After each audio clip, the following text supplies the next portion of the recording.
estudante do 7º ano.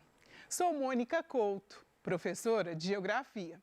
Durante o período de isolamento social, devido à pandemia do Covid-19, trabalharemos juntos temas da geografia, que serão aprofundados quando você retornar para as aulas presenciais com o seu professor e a sua turma. Na aula de hoje, nós vamos conversar um pouco sobre a formação do território brasileiro. Quando a gente pensa o Brasil, esse país aí com 26 estados, mais o Distrito Federal, vem aquela inquietação. Será que o Brasil teve sempre esse mesmo formato? Então vamos pensar um pouco sobre isso. Na aula de hoje, você vai compreender alguns conceitos para entender como é que se deu essa formação do Brasil. Que conceitos são esses? O conceito de território, de territorialidade, de limite e de fronteira. Você vai também conseguir descrever o processo de formação do Brasil ao longo da história. Ou seja, por que Minas Gerais é um estado mais novo do que, por exemplo, o estado do Pernambuco? E diga-se de passagem, estamos comemorando 300 anos de Minas Gerais no ano de 2020. Identificar as mudanças econômicas e sociais que foram ocasionadas, então, por essa transformação do território brasileiro. Para início de conversa, então, você já se perguntou quantos países da Europa cabem dentro do território brasileiro? A resposta é que cabem todos os países da Europa e ainda sobra espaço. Mas tem uma exceção. O território da Rússia, do país Rússia, que é o maior em extensão territorial do mundo, a parte dele que faz parte da Europa, não caberia aqui dentro do mapa do Brasil. Mas então, significa que a gente reside em um país de dimensões continentais, Somos um país com mais de 8 milhões de quilômetros quadrados. Somos o maior país da América Latina. Considerando o México, no mapa aí do México para baixo é a América Latina. Então, considerando a América Latina, somos o maior país da América Latina. Se a gente considera o continente, a gente vai estar dizendo que os Estados Unidos é maior, Devido aos dois territórios, Havaí e Alasca, que os Estados Unidos têm, ele acaba sendo maior do que o Brasil. As nossas fronteiras terrestres e marítimas, pensando que a gente tem uma costa banhada, pelo Oceano Atlântico, e a gente faz fronteira com quase todos os países da América do Sul, com exceção de Chile e Equador, temos 23 mil quilômetros de fronteira. Então, como é um desafio administrar um país com dimensões continentais? E essa vastidão que o Brasil tem, tanto de leste a oeste, quanto de norte a sul, faz com que a gente tenha uma extraordinária diversidade natural, Temos uma diversidade gigantesca de formações vegetais, de tipos climáticos, de disponibilidade hídrica, de forma de relevo. Então, somos um país muito diverso. Vamos definir, então, alguns conceitos antes da gente enveredar mesmo por essa linha do tempo da formação do território brasileiro. O primeiro conceito, que você deve ter ficado se perguntando aí, o que ela está chamando de território, Então, território é esse espaço onde a sociedade e as instituições estabelecem o seu poder. Então, para além das características naturais e econômicas, a sociedade, se apropriando desse lugar, ela estabelece uma relação de poder. Então, o mapinha que você enxerga aí é o do território brasileiro, ou seja, é o mapa político-administrativo do Brasil. E o que é a territorialidade? A gente tem o território brasileiro, mas dentro do território brasileiro, muito em função da sua diversidade natural e cultural, você vai ter uma grande diversidade de territorialidades. Ou seja, os diferentes povos, as diferentes comunidades que vivem no Brasil, elas se relacionam de forma diferente com esse território. Então, a gente pode falar do território, por exemplo, dos hippies em Belo Horizonte. Chega numa escala de identificação de um determinado grupo. A gente pode falar da territorialidade dos povos indígenas. A gente pode falar de uma territorialidade até das torcidas de futebol. Então, algumas características que trazem unidade e uma relação de pertencimento de um grupo de pessoas com a localidade faz com que a gente constitua o que a gente chama de territorialidade. Vamos dizer também de limite e fronteira. O que são os limites e as fronteiras, então? Comumente a gente escuta como sinônimo, mas não são sinônimo. Limite é aquela linha imaginária ou um fenômeno geográfico que divide um país do outro, uma cidade da outra, um estado do outro. Geralmente a gente utiliza um rio para fazer essa divisão. Quando a gente não tem uma cadeia de montanha, no caso do Brasil, um alinhamento de serras, né? Não temos montanhas no Brasil. Então, o que acontece? O limite, então, é esse marco que, se eu mudar o passo, eu já estou, por exemplo, de Belo Horizonte no limite de Contagem. Ou eu estou, por exemplo, no Uruguai, ao invés de estar no Brasil. É aquela marca que define, então, o que é onde um país começa e termina, onde uma cidade começa e termina. Já a fronteira é essa faixa territorial entre esses dois espaços, entre esses dois territórios, que, de novo, pode ser a cidade, pode ser o estado ou podem ser os países.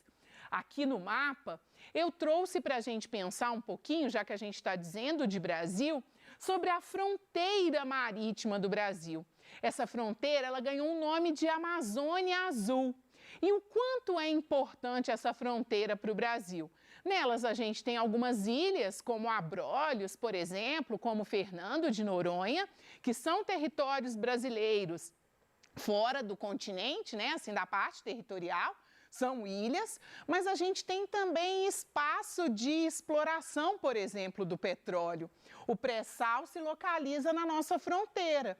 E essa fronteira, os países que chegam, por exemplo, por meio de navios, trazendo cargas, por exemplo, diante de uma determinada parte, ele já está em território brasileiro.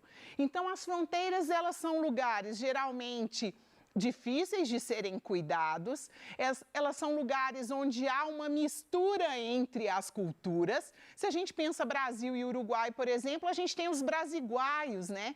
Os brasileiros que vivem já no Uruguai, já vivem nessa área de fronteira, ou seja, nesse espaço territorial que não é especificamente o limite, mas é a fronteira aí entre os dois países. Agora que você já sabe que o território brasileiro não teve, né, essa mesma conformação, já passou por grandes modificações, a gente vai pensar historicamente, economicamente, como essas transformações aconteceram. Aí você observa dois mapas e aí de momentos distintos, mais ou menos do início da organização do território brasileiro e a conformação que a gente tem hoje. Então você tem no primeiro mapa aí de 1494, o momento que Portugal e Espanha dividem o Brasil, aí dividem esse território descoberto por meio das grandes navegações, e a gente tem a conformação político-administrativa atual do nosso país. E para começar, né, dizer dessa história, é nada mais justo e mais sábio do que começarmos pelos povos indígenas.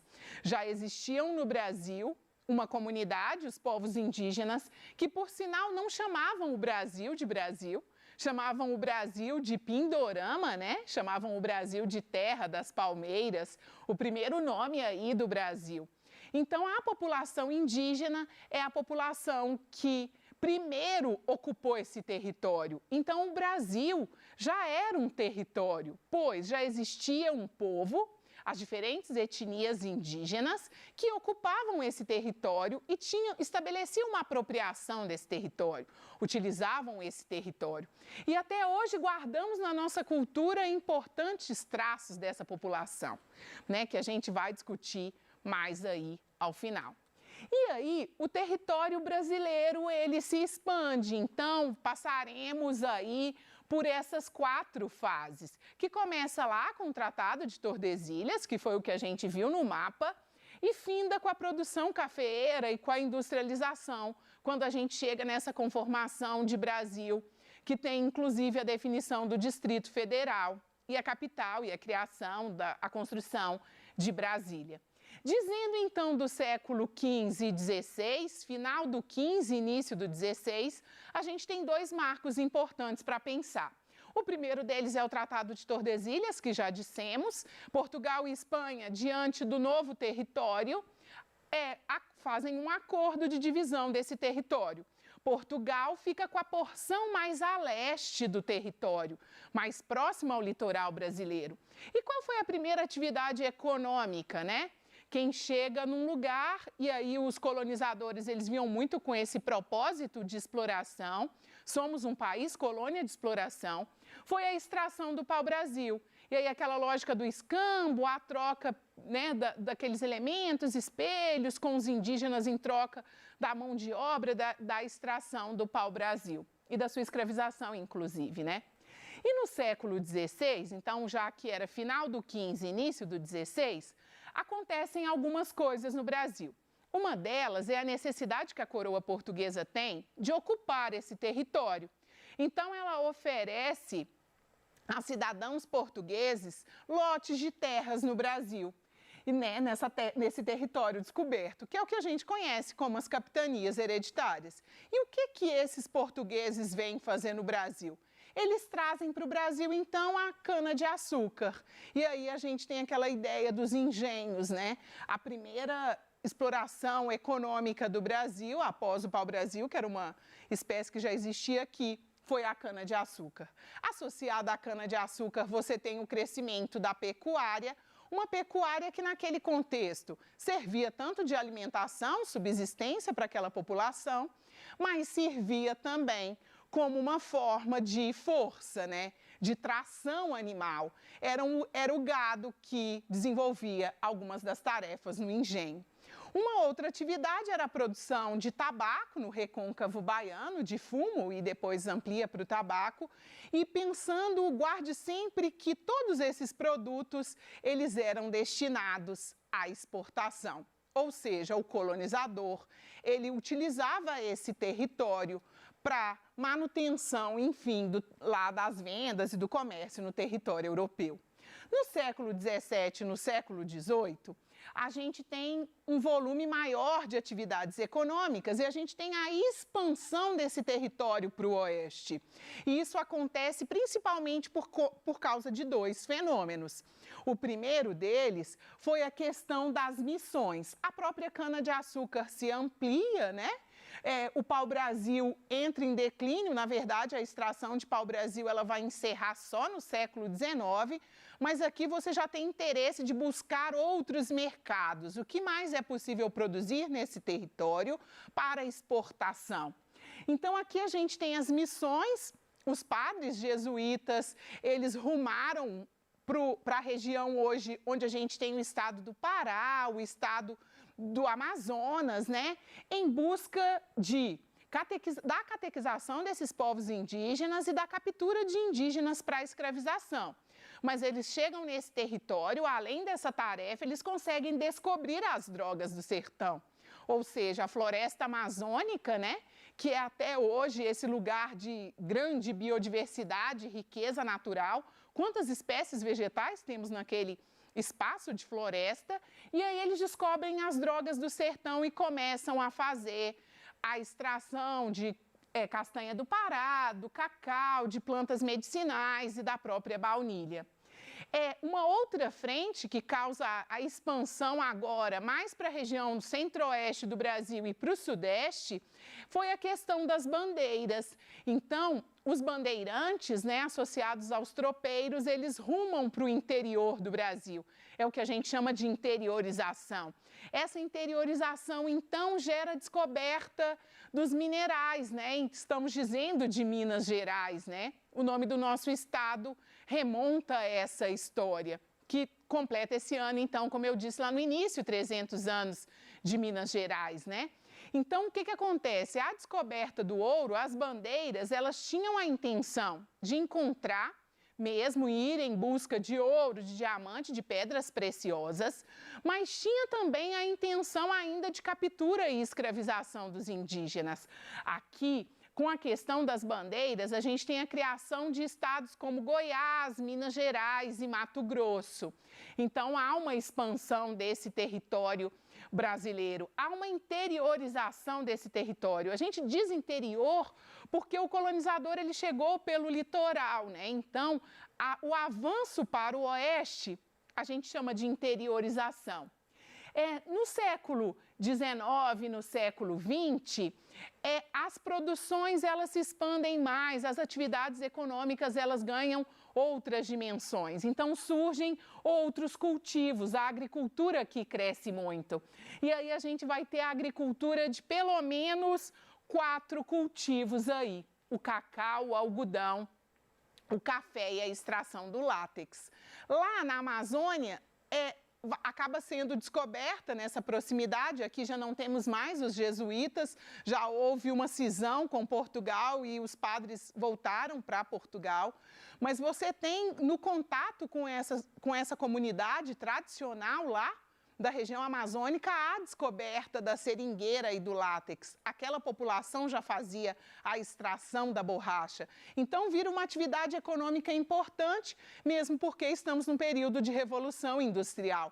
A borracha ela vai ter um papel muito importante, principalmente na indústria automobilística.